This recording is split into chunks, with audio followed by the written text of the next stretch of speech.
Best Anime of 2019. Happy New Year's, guys! So let's get into it. My top anime of 2019. 4th year in a row too. So far I've seen 66 anime in 2019. So, if you're awesome, go ahead and smash that like. If there is enough love, I will do a second follow-up to 2019 anime. Kicking this off, honorable mention number 1, My Hero Academia Season 4. What is this, the Crunchyroll Anime Awards? And yes, you know I've been a long time My Hero Academia fan, but despite that, I did have to knock this down this year. You heard about the recent My Hero Academia movie finale leaving this sour taste, along with some of the stuff going on in My Hero Academia Season 4 currently. I gotta say, I really love the Mirio character. If anything, in some ways I preferred him over Deku, which is why I was extremely let down by his big moment versus Overhaul. Still, this is My Hero Academia. I'm hoping at least some of the upcoming Deku scenes have some of that top animation.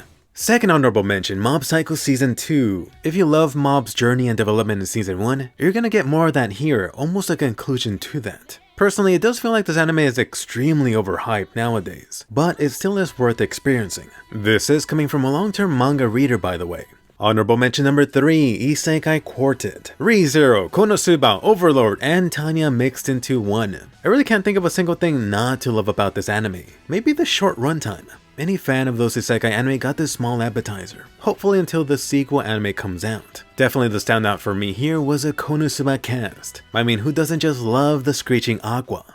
Number 10, The Promised Neverland. Really a refreshing take for shonen anime. You got the trio, Emma, Ray, and Norman raised in this remote, peaceful orphanage. However, things aren't at all as they seem. Can the trio here ultimately escape their predestined fate? What exactly is this orphanage? What is in the outside world? For this anime, you got some lovely horror elements mixed with this ominous, mysterious setting. Bonus points if you watch this late at night, lights turned off. If you liked anime like Attack on Titan or Death Note, the Promised Neverland anime feels like a lovely mixture of both. You often got characters involved in tense mind games with one another. Just knowing some of the upcoming major plot points, I am super tempted to just read the manga. The Promised Neverland Season 2 is coming this year, 2020. Number 9, the Violet Evergarden movie. The anime for this did happen to be my top pick for 2018. So really, no surprise that I was looking forward to this OVA and movie coming up. Originally, this was really just supposed to be an OVA screened in theaters, but the Kyoto Animation Studio decided to expand this into a movie-length anime. Once again, it's cry time for Violet Evergarden. In the first half, you have Violet going off into the wild to do her thing. It involves this academy girl with her set of issues. Then part 2, Violet tackling a different errand. Ultimately, both of these missions tie up nicely together. I would say that I heavily enjoyed the first part a lot more, but still enjoy this Violet Evergarden movie as a whole. And I'm sure you're gonna have your favorite too, Violet's first request or her second. Bonus points for this movie for fleshing out a character too that didn't get a spotlight in the anime. Number 8, the Slime Isekai anime. Despite there being like 100 new Isekai anime in 2019, surprisingly only this Isekai anime made it onto my list. You get the standard Isekai setup, which leads into the twist of this Isekai anime. The main character reincarnated as a weak slime monster. Oh, but did I say weak? In typical Isekai fashion, the little slime quickly turns into this overpowered force. Honestly, this Isekai series surprised even me. It has so many cliche Isekai tropes. The random Isekai death, an overpowered main character, that overpowered main character easily overcoming any challenge, the harem trope. Oh yes, the ladies are into the slime. But then you got this slime Isekai anime. It made me realize, perhaps I don't dislike all of these elements. Previously they were just done super poorly.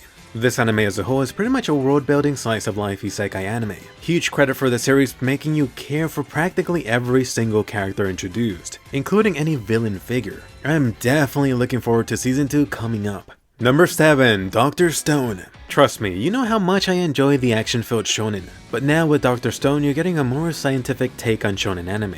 You got this mystery plus end-of-the-world combo setup. All of humanity suddenly got super stoned one day. Thousands of years later, a couple of humans broke free. The world now has pretty much been reset. No human interference. Now it's time for main character Senku to science the crap out of the situation. The challenge? Senku really is only armed with this damn background. Standing in its way, Mother Nature, and one particular person who is completely against Senku's goal. I was honestly so surprised at how much I ended up loving Dr. Stone. Really for 2 reasons. First off, the super strong emphasis on science. Just having this closer relationship with science in school and my career really made all of the science shenanigans hit very close to home for me.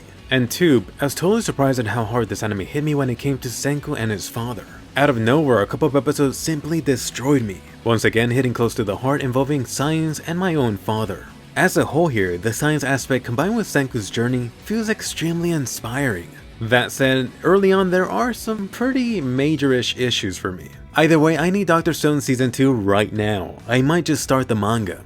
Number 6, Demon Slayer. You got the Ufotable Studio bringing you this new shonen anime. That alone is definitely something that most anime series would kill for. And definitely don't forget about the kick-ass soundtrack. You got Tanjiro in this world infested with demons. After suffering through a familiar shonen trope, you got his family getting killed off by demons. Tanjiro's now left to continue on with his only surviving partial demon sister. His adventure involves not only becoming this ultra powerful demon slayer, but ultimately to take down who caused this and to one day cure his sister. So putting aside the orgasm you're gonna get from the animation alone, there's a lot to love here even a long-term shonen fan. From the sword combat, the various demon designs, the Demon Slayer ranking system. Watching this, I kept getting vibes from past anime series, such as Bleach and Boruto's dad. I even got a hint of Claymore. And at this point, I'm sure you've at least heard about Demon Slayer.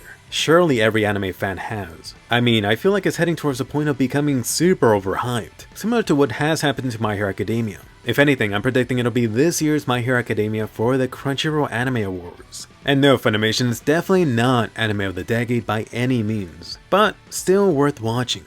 Number 5, Promare. After the disaster that was Darling in the Franxx and the okayish Gridman, triggers back to full form with Promare. It's pretty much Gurren Lagann and Kill la Kill put into this blender with some fun new delicious chunks added in. And do trust me when I say this is Trigger at 200%. Promare goes to ridiculous levels with any action piece. You even got references to practically every anime from the Trigger family. Promare being this anime movie meant that I got a few chances to catch this on the big screen. That included catching the screening at Anime Expo with a colossal Trigger audience. That definitely raised my hype for it. The amazing visuals here are worth the ticket price alone. I wouldn't be surprised if years or decades later, Promare scenes get heavily referenced. And fair warning, Promare does lean more towards Gurren than Kill la Kill. Unfortunately, this also does lack in the story department, as well as underusing the sidecast. So, if you're at all a major Trigger fan, or simply enjoy their past anime projects, this is a must watch.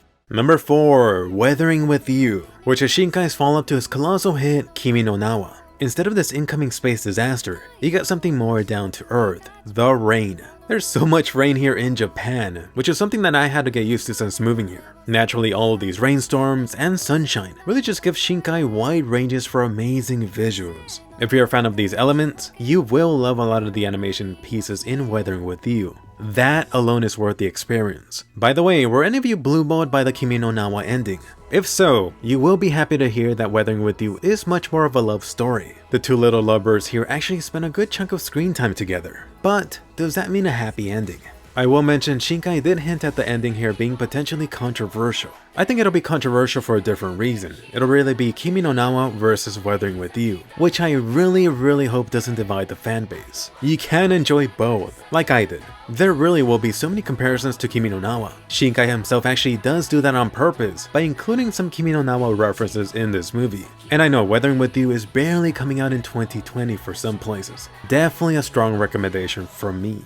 Top 3, the Konosuba movie. Oh yes, the super useless broke party is back. Kazuma, Megumin, Aqua, and Darkness return for this Konosuba sequel. Unfortunately, no Konosuba Season 3 just yet, but don't cry. This Konosuba Crimson Legend movie takes place right after Season 2. Yes, it's canon. Oh, but did I say Konosuba movie? You might as well just title this the Megumin movie. You got your favorite Konosuba bunch off to visit Megumin's village. And then you could expect the usual Konosuba shenanigans. And let me just put it out there, unlike practically every anime in this list, definitely don't expect some ultra amazing visuals right here. To be fair, this is the best Konosuba has ever looked. For Konosuba, that is. If anything, that should be a compliment to how wonderful Konosuba is. You got the characters, story, and comedy shining through. And yes, the comedy. Honestly, this is better than practically every single Konosuba episode. And yes, I know that's not a fair comparison. I do have to say sorry to Aqua and Darkness fans. Definitely don't expect too much from them. Kazuma and Megumin get most of the spotlight in this movie.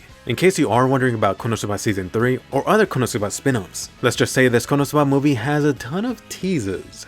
Number 2, SAO Alicization. This includes the last 12 episodes of Part 1, Me being this hardcore SAO fan, this should come as no surprise. You're now getting SAO post Quinella. After that ultimate sacrifice, you now also have Kirito Potato mode. In other words, time for the other SAO characters to get a spotlight. The first half of SAO Alicization was really Yuji's story. Kirito was just mixed in. Part 2 now has Alice with main character status. The main event for SAO now involves the Underworld War, the Human Empire versus the Dark Territory side, thousands versus tens of thousands. Naturally, things don't always go as planned. This includes outside invaders that wanted to capture and taste Alice's delicious soul.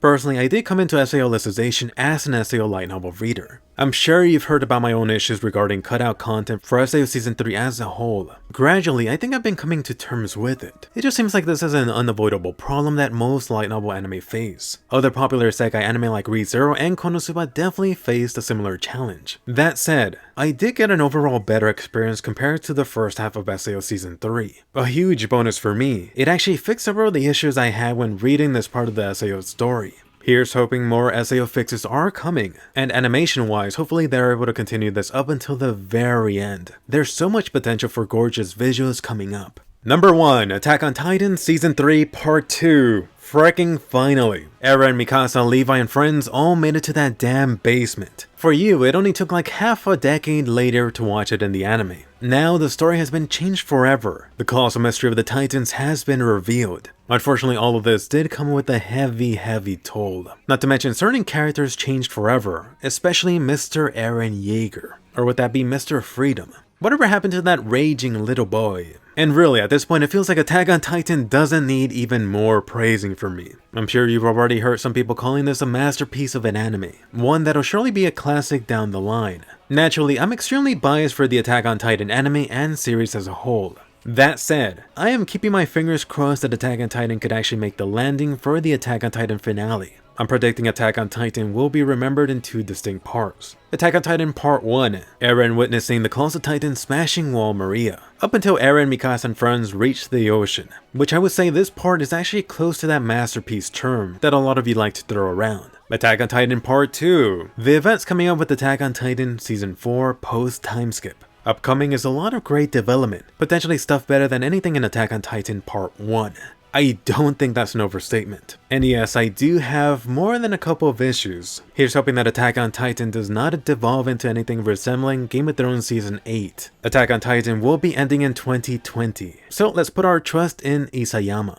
Anyway, go ahead and check out my top upcoming anime for 2020. There are a whole lot of anime sequels. Let me know below, are you interested in underrated or worst anime of 2019? Definitely post below your favorite anime and I'll see you guys later.